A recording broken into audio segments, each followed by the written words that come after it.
আকাশচুম্বী দাম হয়েছে যুক্তরাষ্ট্রের বহুল জনপ্রিয় আইফোন। মার্কিন প্রেসিডেন্ট ট্রাম্পের শুল্ক আরোপের ফলে ব্যাপক আলোড়ন সৃষ্টি করেছে প্রযুক্তি শিল্পে।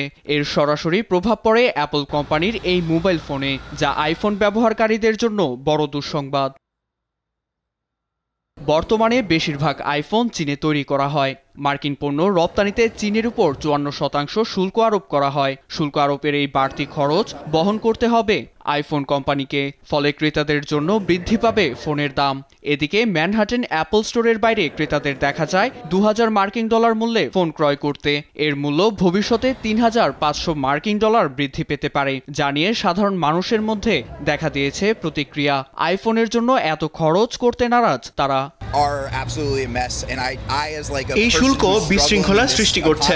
যারা নিম্ন শ্রেণীর ও অর্থনীতিতে দুর্বল তাদের কথা এ প্রশাসন চিন্তা করে না। তারা কিভাবে প্রতিনিয়ত পণ্যের দাম বাড়াতে পারে।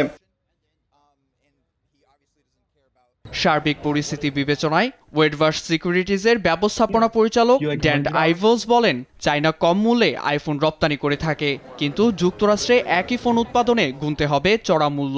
বহু দশকের মধ্যে এটি একটি অযৌক্তিক ও হাস্যকর পরিস্থিতি।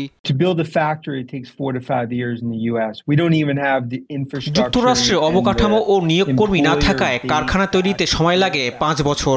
যদি $3500 ফোন চান তা দেশেই তৈরি করুন, আর $1000 ফোন চাইলে চায়নায় তৈরি করুন। এখন এটাই বাস্তবতা। শুল্ক নীতির এ পরিবর্তনে আমেরিকার দৈনন্দিন জীবনে অর্থনীতি নিয়েও উদ্বেগ দেখা দিয়েছে সমালোচকদের মাঝে। নিউজ ডেস্ক, দেশ টিভি।